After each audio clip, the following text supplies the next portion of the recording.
Hey everyone, so my name is Brian Law. I'm the CMO at SentinelOne, and I feel incredibly privileged to be with this group on stage.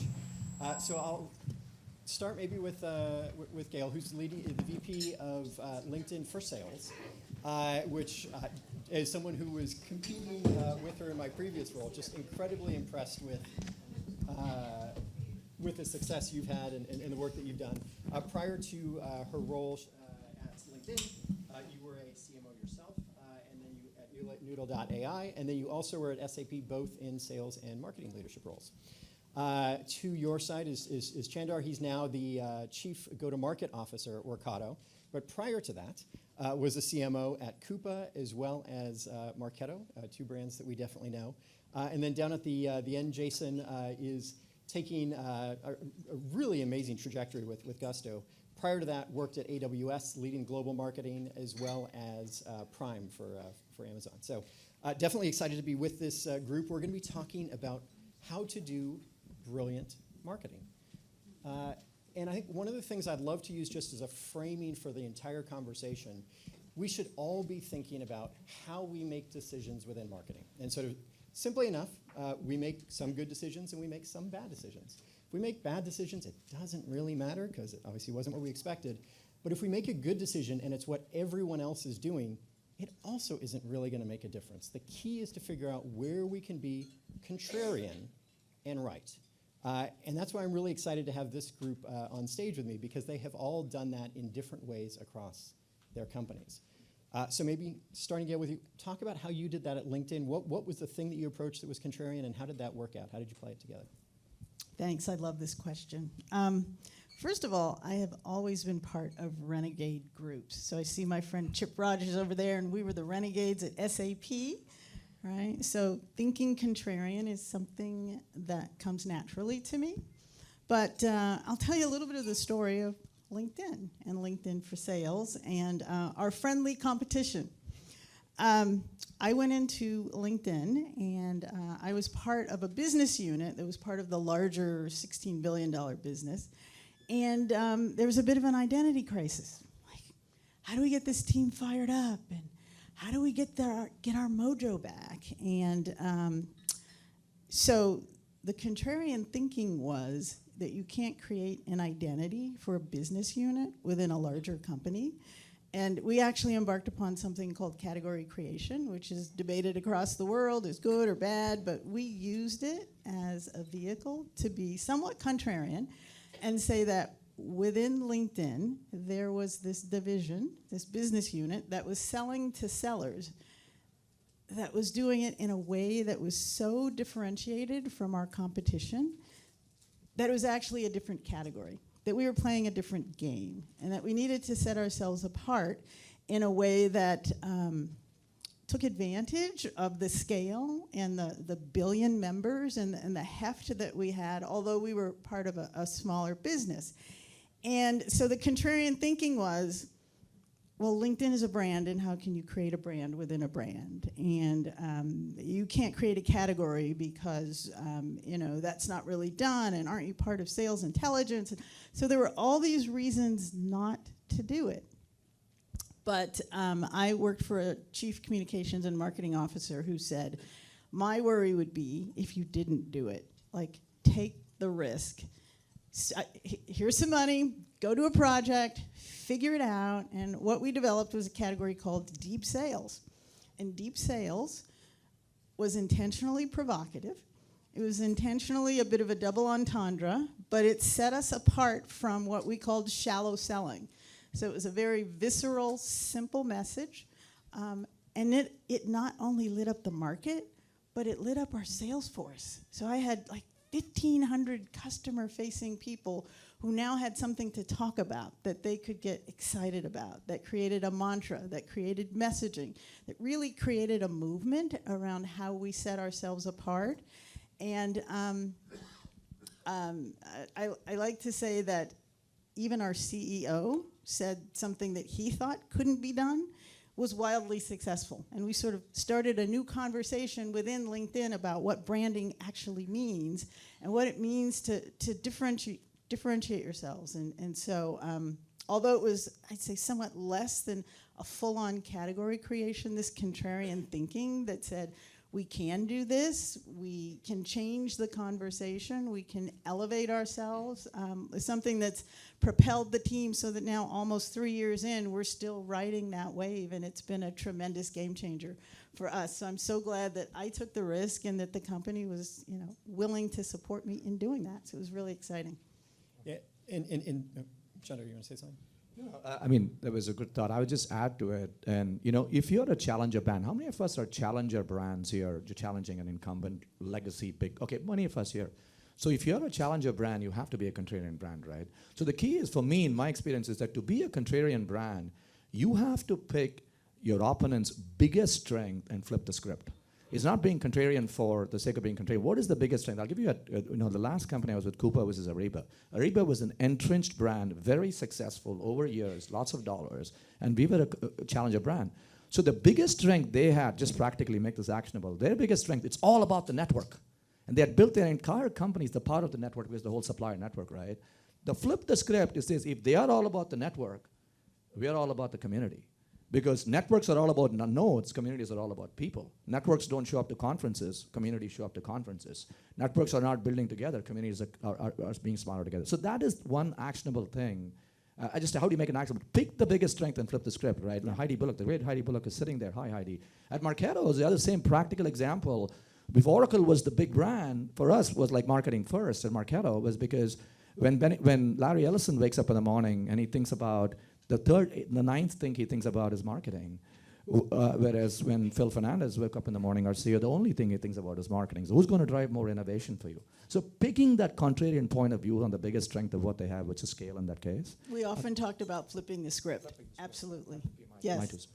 And then maybe just to build on that, because I think something that actually both of your companies did really well is this idea of mental availability. So I think many of us know the Ehrenberg Bass Institute. They wrote the book How Brands Grow. I love that book, as well as the other 3 that they have written. But for those of you who aren't familiar with it, it's this idea of in buying situations, you want to increase the likelihood that you come to mind or are mentally available.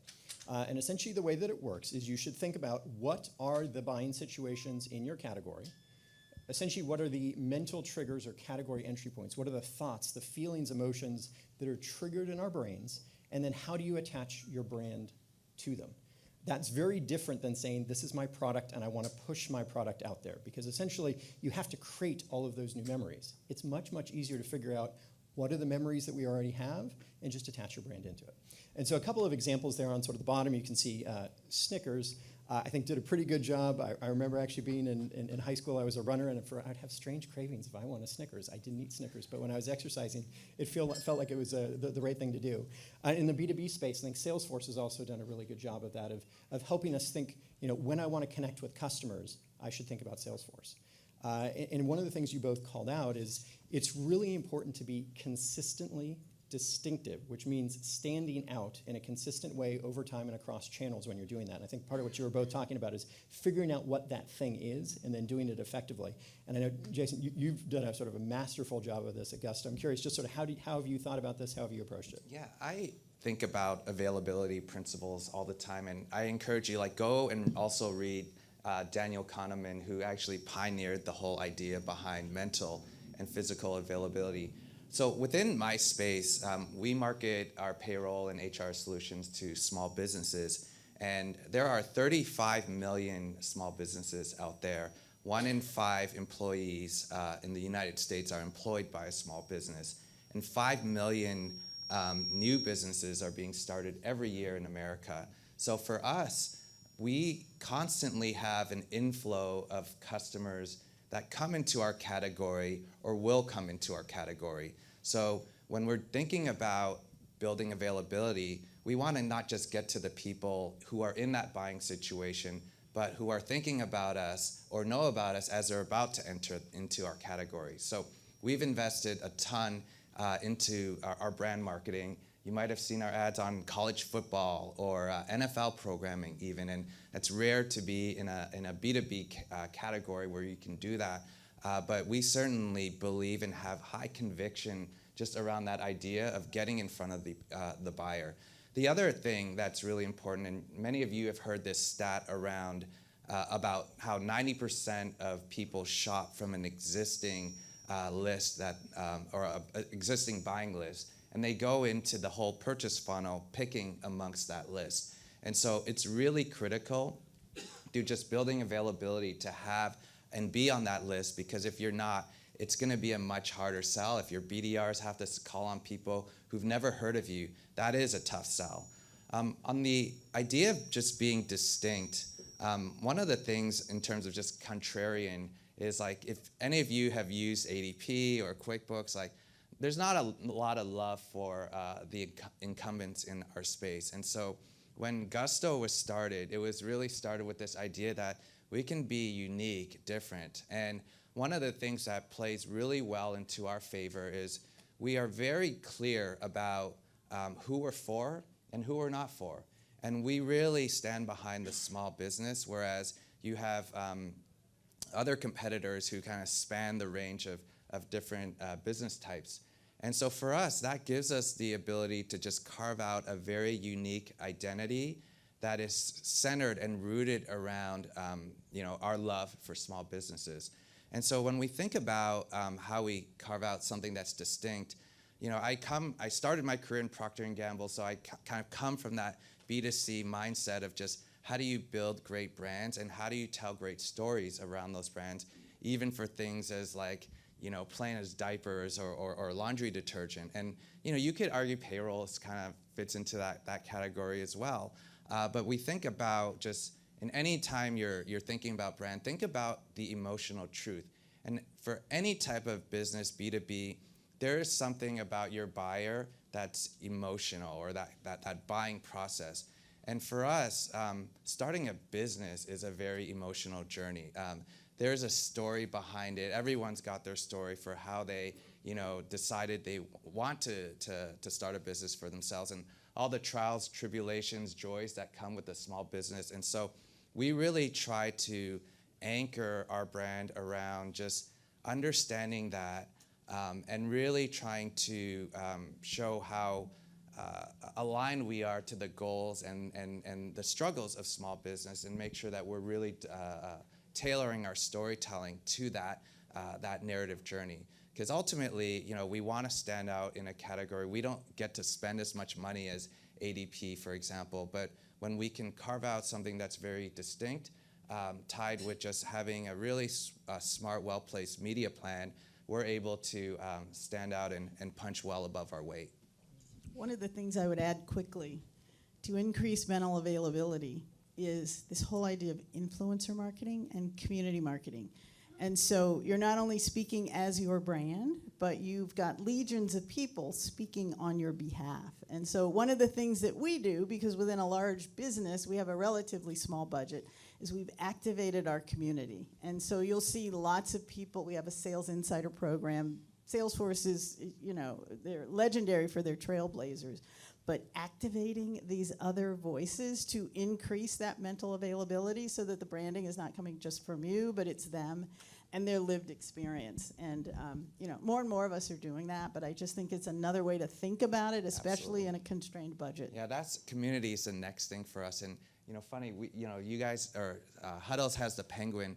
We have a pig mascot, and our customers can't stop talking about the pig. And so we're looking at ways in which we can lean in more into that identity and that piece of branding for how we continue to tell that distinct story. Yeah, and even having a pig is a little bit contrarian, one might argue. And just to the to. I just want to make sure that you are supporting pigs in some meaningful way. We are. I had a tagline of like, let's bring home the bacon, tie with the pig. But then our founders are like, you can't kill the pig. Yeah, we don't eat pigs. So you're a strictly kosher company, is what you're saying? Yeah. Okay. Exactly. It would have been memorable though. On the note, though, of storytelling, something that I wanted to talk about, and then, John, I have a question for you, is storytelling truly is powerful. And there's actually science behind why that's true. So talked a little about essentially memory creation and memory retrieval. stories activate more parts of our brain, and when more parts of your brain are activated, it better encodes that story in our brains, which makes it easier to retrieve. But also it allows for people to essentially encode the story in their own personal experience. What they've found is that when we tell stories, people internalize those and actually attach them to their own personal stories, which again are embedded in our own memories. You can see some of the notes there about actual hormone release. So dopamine, which is involved in sort of activation or sort of rewards. Cortisol, which is, I think we normally think about it related to stress, but it's very helpful with attention. And then oxytocin, which is in bonding. All of those actually get released when we both tell, but also when we listen to stories. And that's why when there's a fact that's actually wrapped in a story, it's much more likely. It's 22 times more likely that we'll remember it because it's activating more parts of our brain. And the last thing that I thought was pretty interesting on that one is they've actually done MRIs when people are both telling and listening to stories, and the same parts of our brain are actually activated across people. So when you say you're like getting in sync with someone, you literally are getting in sync with someone when you tell a story. And emotion plays a big role in that. And Chandra, wanted to get your take, because I think you've just been a master at this, and we're really, really successful at this at Coupa. Well, there's a lot of good cerebral stuff here. The way I've thought about it is people think heart to head. Heart, ultimately, what do the Greeks say? Ethos, pathos, and logos, right? Feeling before logic, and so pathos before logos. Look, to make it actionable, storytelling is such a big topic. We all have different perspectives. I was privileged to give a 15-minute TED Talk on it a couple of years ago. But to make it actionable in a B2B context, I think there's a couple of ways I think we can think about this, right? One is going back to tying storytelling to brand consistency. Any Al Rees and Jack Trout fans in this audience here? Some of us, older marketers, I'm biggest belief is that ultimately you have to have attribute association of a brand to tell your story. So if I think, cars and safety, what's the brand that comes to your mind?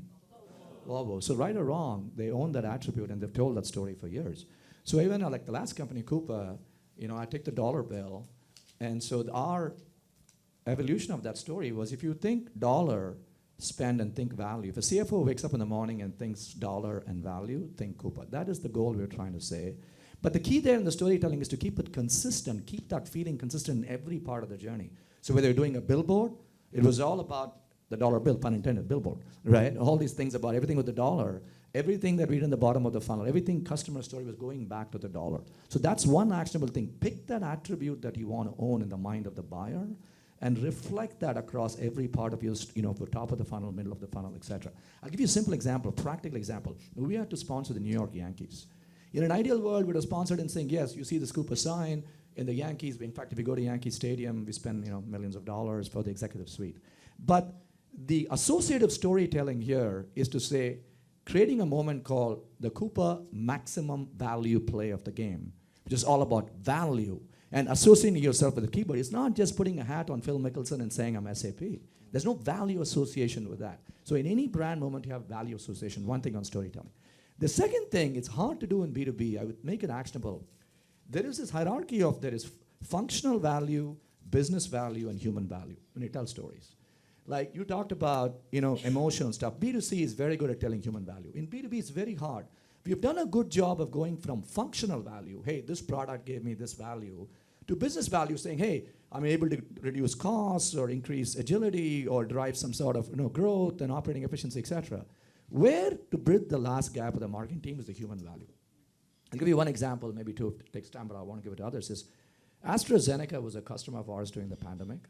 So we had to kind of highlight the story, and they're going through this great story of building the vaccine. The team came back and said, the functional value is that they were able to get all these aspects of spend in a single place and get all the visibility and control of spend. The business value is that they're able to save 7 to 10% of their bottom line. Bottom line, a dollar saved is more than a dollar earned when we were in the previous company. But the real human value is about scientists who are no longer shackled by the spend and now are able to actually deliver, go make the vaccine happen in a very fast way than ever before. So the goal there is how do we get every one of our stories? I keep telling my team, what's the Twitter headline of the human value? Give me the Twitter headline of every story that I want to take heart to head, rather than giving me the business justification. The business justification is very required in the bottom of the funnel. So that's the actionable thing. Can you go from functional to business to human value and push your teams? Give me the Twitter headline of human value. I think we can connect better in our stories from that perspective. That's my. wrap it up. I know. I was seeing the sort of the flashing lights. It's kind of that time for us. So I could have asked each of you way more, but yeah, I think the main thing to highlight and get across is we need to be thinking about how are we going to stand out in buying situations. How do we do that? We be consistently distinctive. We stand out. More important than actually being differentiated. We use storytelling, and emotion plays a really important role as well. Thank you for all three of you for joining, and yeah, good luck with the rest of the show.